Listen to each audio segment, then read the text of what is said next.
Statistical applications in forensic psychology. Welcome to our class. Very good. So we are in statistics class and we are going to recall. And everybody say hi to Hannah.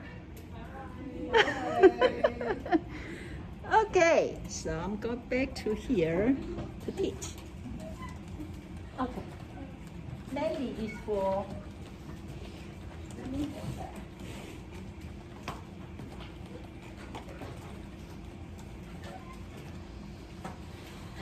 Yeah, you'll be part of my partner.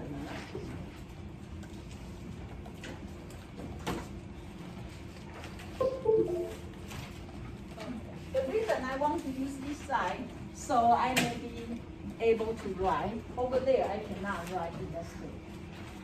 So I just need to, you can also look at that side. But if we have to draw those normal distribution, I won't use it. Okay, so now, anybody tell me why we need to talk about Z-score? What does Z-score mean? What's that?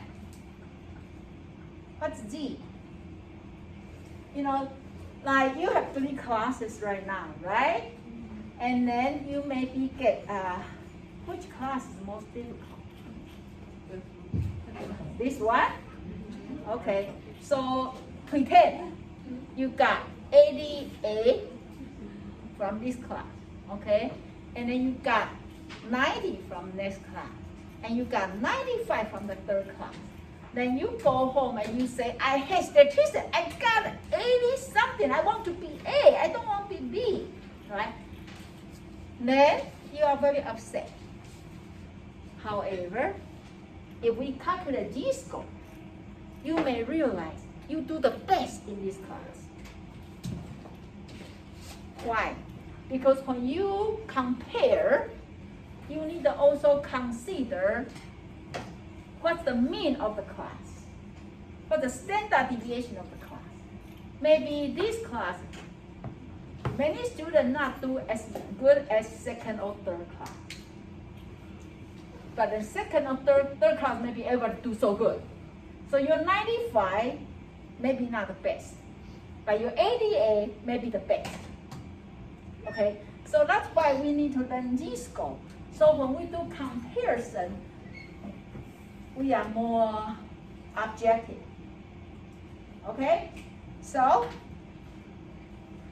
when we talk about data, okay, and especially why we want to calculate the Z-score, because they will make you able to know where is the location. Where is the location of your score, okay? So now, when we do the normal distribution, this is a number, okay? I don't say you have to memorize, but then hopefully you got some idea.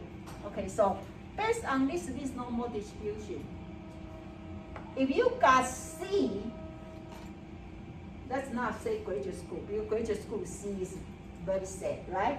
But if you are undergraduate class, and you got a C, where is the C location? If based on this, where is the C? Maybe this is C, right?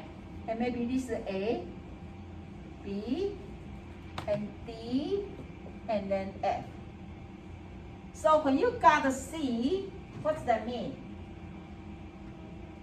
It's average. And you can see how many % people will be in C range. About what? 34 plus 34, that's 68%. So that means if your income is average, then you are not lonely. You're about 68% of population, same range as you, right? If you are A, you see you are very lonely. Is that only 2.some%, right? And then you are B about 13.5%, right? And then same as D and F.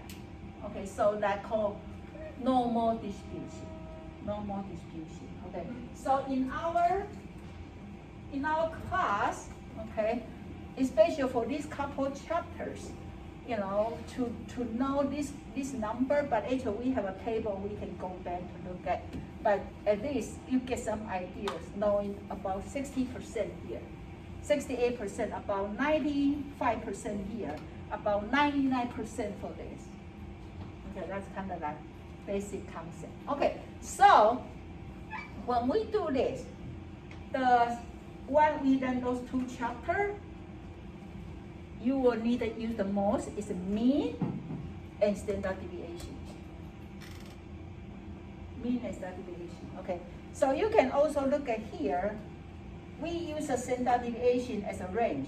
So 1 standard deviation, 2 standard deviation, 3 standard deviation away from mean, right? 1 standard deviation, 2 standard deviation, 3 standard deviation away from mean. So actually when we calculate Z-score, we want to know how far you are away from mean, or close to the mean. Okay, so the Z-score is describe how far a particular raw score deviate from the mean in standard deviation unit. That's Z-score. Okay? I love Z-score. This Z-score is so cute. It's very cute. Very useful. Okay. Okay, now formula. Not too hard here, right? So Z equal, that's your raw score, okay? Raw, subtract your mean. Okay, when you see this kind of mean, you know what's that mean. What this mean represent population or sample. Which one? If you see mean looks like mu. So when you write this to me, make sure you go to the symbol. Don't just type U. This you have to go to symbol to get this. Okay? Go to the symbolic, go to this mean. Okay? Divide by your standard deviation. Okay, this also the symbol for standard deviation. Okay? Okay, who want to recall? Who already remember? G equal? Raw score minus mean divided by standard deviation. Okay, I only hear one voice. More. What's G equal? Raw score subtract mean score divide by standard deviation. Okay? Okay, so can you everybody calculate this for me? So Joe is a Joe. Score Joe or the whole or something. Okay. Score 60 on his history test. The class mean is 49 and standard deviation 7. What Joe's equivalent G score? 1.57. Oh, I cover here and you look at it. Sorry, I need to ask my twin come and stand there. Okay.